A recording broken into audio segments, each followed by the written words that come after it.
Ok,សួស្តីអ្នកន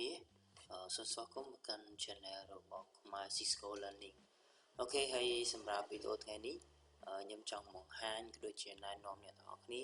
តាក់ទងទៅនឹងរបៀបនៃការដំឡើង additional domain controller នៅលើ Windows Server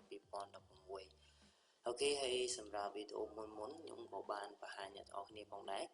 តាក់ទងទៅនឹងរបៀបនៃការដំឡើង primary domain controller នៅលើ Windows Server 2016 អូខេដល់ឡែកសម្រាប់វីដេអូថ្ងៃនេះគឺយើងនឹងដំឡើង additional domain controller ឬមួយក៏យើងអាចហៅថា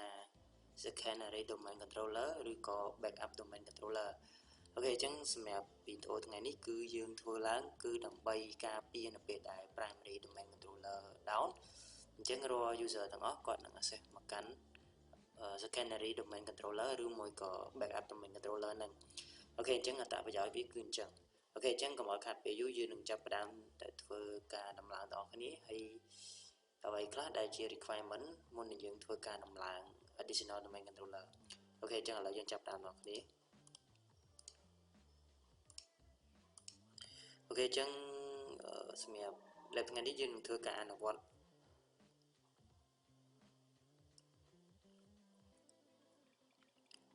អូខេយើងនឹងធ្វើការអនុវត្តនៅលើ VMware Workstation Pro 15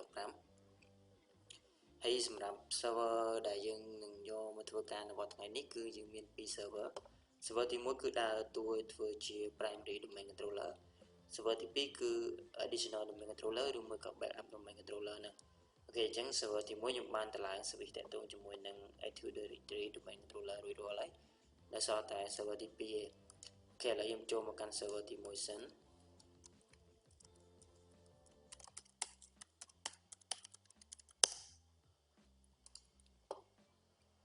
ឥឡូវខ្ញុំចូលមកកាន់ server ទី2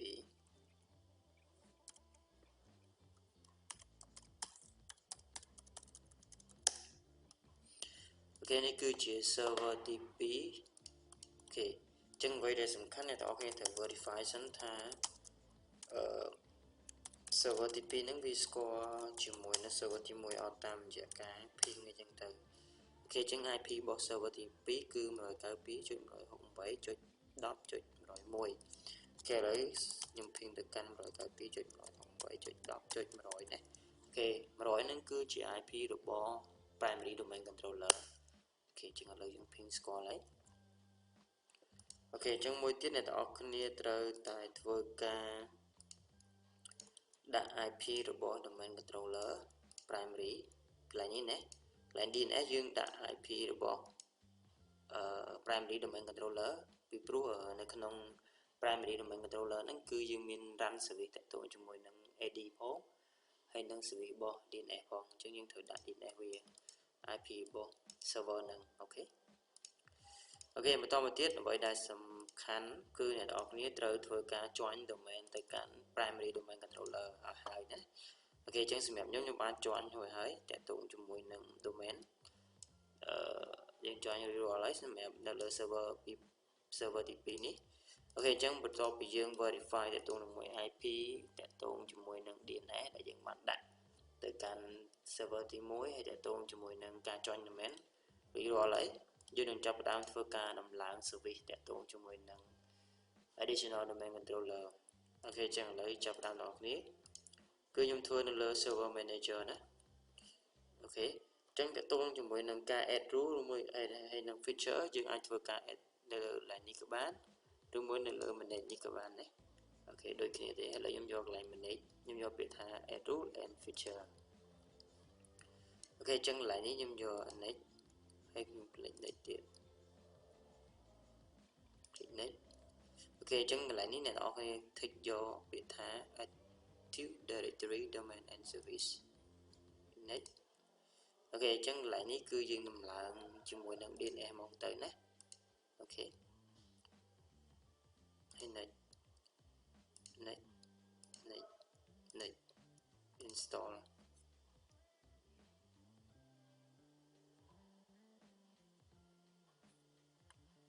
អូខេអញ្ចឹងអ្នកនរគ្នាធ្វើការរងចាំតិចទៅ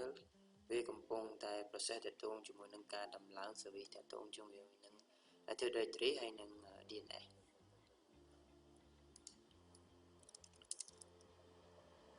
ok chân dùng bên này log up mũi ok ok chân vì result tại tôm cho mọi năng domainរបស់ primary ណាអញ្ចឹងនេះគឺជា IP របស់ primary domain controller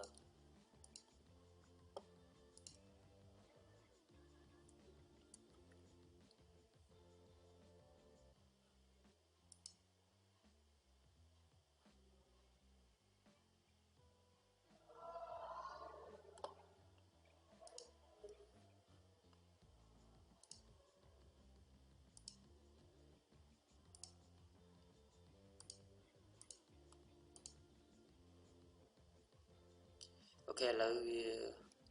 បានតម្លើងចប់ហើយខ្ញុំ close បន្តមកទៀតយើងធ្វើការ promote វាណាអូខេត្រង់ចំណុចនេះគឺវាស្តៀងគ្នានៅការដំឡើង primary domain controller ដែរអូខេអញ្ចឹងតើតើនឹងការដំឡើង primary domain controller អ្នកនរគ្នា click លើ add new ណាប៉ុន្តែតើតើជាមួយនឹងការដំឡើង additional domain controller ឬមួយក៏ secondary domain controller ឬមួយក៏ backup domain controller អ្នកនរគ្នា tick ចូលកន្លែង add a domain controller to an existing domain កន្លែងនេះណាអូខេហើយខ្ញុំ click next អូខេអញ្ចឹងយើងធ្វើការរងចាំតិចទៅអូខេអញ្ចឹងកន្លែងនេះយើងទាមទារយើងធ្វើការដាក់ password នេះ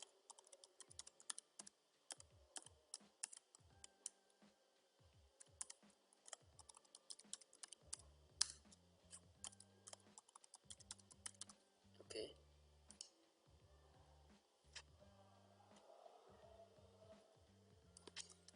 ហើយជា Vico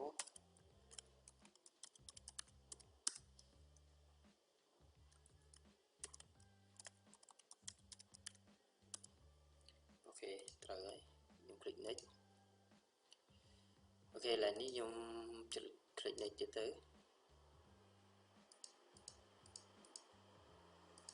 អូខេឥឡូវនេះយើងយកពាក្យថា any domain controller អញ្ចឹងទៅមិនធ្វើទេ click next អូខេអញ្ចឹងអ្នកនរគ្នាធ្វើការរងចាំបន្តិចវាកំពុងធ្វើការ check អូខេវារាល់ហើយ install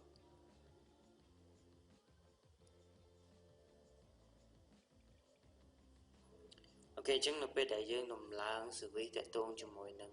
additional domain controller រួចរាល់ហើយរាល់ការ configure ការបង្កើតusername ការបង្កើត group ការបង្កើត OU អីវានឹង replicate ទៅកាន់additional domain controller ណាអូខេអញ្ចឹងកន្លែងនេះគឺ ready ហើយខ្ញុំ close